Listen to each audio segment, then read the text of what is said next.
নমস্কার বন্ধুরা, দীপিকা সাহা কুকিং চ্যানেলের পক্ষ থেকে আপনাদের অনেক ধন্যবাদ। তো আমি আজ একটা ডিমের রেসিপি বানাবো। তো তার জন্য একটা ডিম প্রথমে কড়াই তেল দিয়ে ফাটিয়ে একটু নুন দিয়ে ডিমটা হালকা আঁচে ভেজে নেব। আঁচটা যেন হালকাই থাকে, জোরে হলে ডিমটা তাহলে পুড়ে যেতে পারে। তো আমি লাল করে ভেজে নিয়েছি।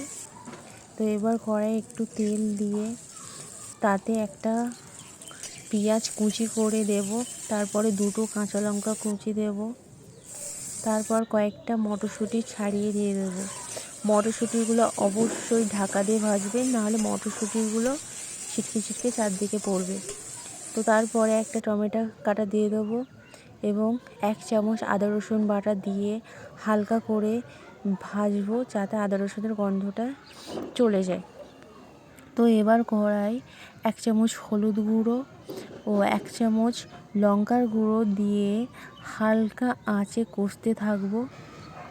তারপরে যখন হালকা তাহলেই একটু আমাদের কষা হয়ে গেছে। তো তারপরে আমি মিডিয়াম সাইজের দুটো আলু নেব, নিয়ে সেটা কুচি করে ভালো করে ধুয়ে টুকরো করে তাতে দিয়ে দেব। তো এটা দিয়ে একটু নাড়তে হবে যতক্ষণ না একটু ভালো করে কষে যাচ্ছে। তো এতে 1 চামচ আমি নুন দিয়ে দেব।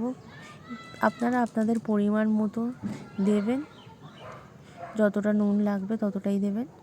তো এবার আমি জলটা ঢেলে দেবো। জলটা ঢেলে চাপা দিয়ে দেবো। তো চাপাটা খুলে আমি দেখতে পাচ্ছি আমাদের পড়ে গেছে। তো দেখুন কেমন লাগছে।